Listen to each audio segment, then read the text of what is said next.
The wind blew through the broken boards of the old barn like a ghost that refused to rest. Dust swirled in golden beams of sunlight slicing through the slats. Amongst the hay and rusted tools, a girl barely more than 17 huddled in the shadows, clutching her knees to her chest. Her name was Clara, and she hadn't spoken a word in 3 days. She had nothing left. Her family's ranch had gone up in flames, set ablaze by outlaws who demanded payment her father couldn't offer. Her mother and little brother perished in the fire. Clara escaped with a gash down her arm, smoke in her lungs, and a scream trapped in her throat. She ran until her legs gave out, finding this abandoned barn on the edge of the frontier town of Deadwater Ridge. No one had noticed her. The townsfolk were too busy surviving their own tragedies. But someone did notice her. Chapter 2, The Stranger with a Scar.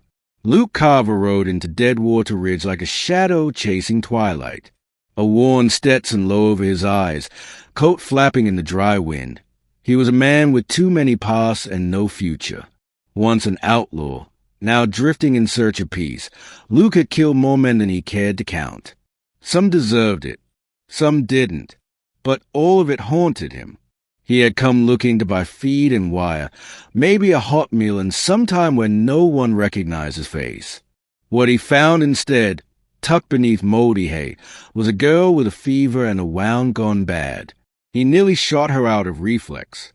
"Easy now," he muttered, lowering his revolver. "You ain't a threat." Her eyes, wide and wild, locked on his. She didn't speak. She didn't run. She simply fainted. Chapter 3, Firelight and Ghosts. When Clara woke, she was wrapped in a blanket, the barn's old stove blazing for the first time in years. Luke sat on an overturned crate, watching her like she was a wild animal, dangerous, hurt, and sacred. "I boiled the wound," he said gruffly. "It'll scar, but you'll live." Clara tried to speak, but her throat rasped like gravel. She shook her head instead. "You don't need to talk," Luke said. "Just need to eat." He handed her jerky and a canteen. She took them with trembling hands. Over the next few days, Luke stayed. He didn't ask her name, didn't tell her his. He hunted rabbits, brought her water, even traded some pelts in town for real food. But one night, as the coyotes howled and her fever broke, Clara finally spoke. "My name's Clara," she whispered. Luke stayed into the fire. "You don't got to tell me what happened." She did anyway, and he listened. Chapter 4, Scar for a Scar. Luke could have left. After she healed, after the fever left her eyes and her hands stopped shaking, he could have saddled up and vanished like he always did. But something tethered him to that barn and that girl. He took her into town one day, helped her trade a silver brooch she'd hidden in her dress for boots, and a dress that didn't hang in tatters. The townsfolk gave them strange looks. Whispers followed them. "Isn't that Luke Carver? He rode with the Blackwater gang, didn't he?" Clara didn't flinch at the murmurs, but she asked him that night, "Were you bad, once?" Luke looked her dead in the eyes. "I was worse than bad, but I'm trying to be better." "Then I'll try too." Chapter 5, The Firebrand Gang. Peace never lasted long in Deadwater Ridge. Word came that the Firebrand Gang, the same men who torched Clara's home, had been spotted near the hills. Luke's jaw tightened at the name. He'd ridden with them once, before things got ugly. They didn't just rob, they slaughtered. "They're after me," Clara whispered one night. "I saw their faces when they rode off. One of them had my mama's necklace." "You sure?" Luke's voice was low, dark. "I'll never forget."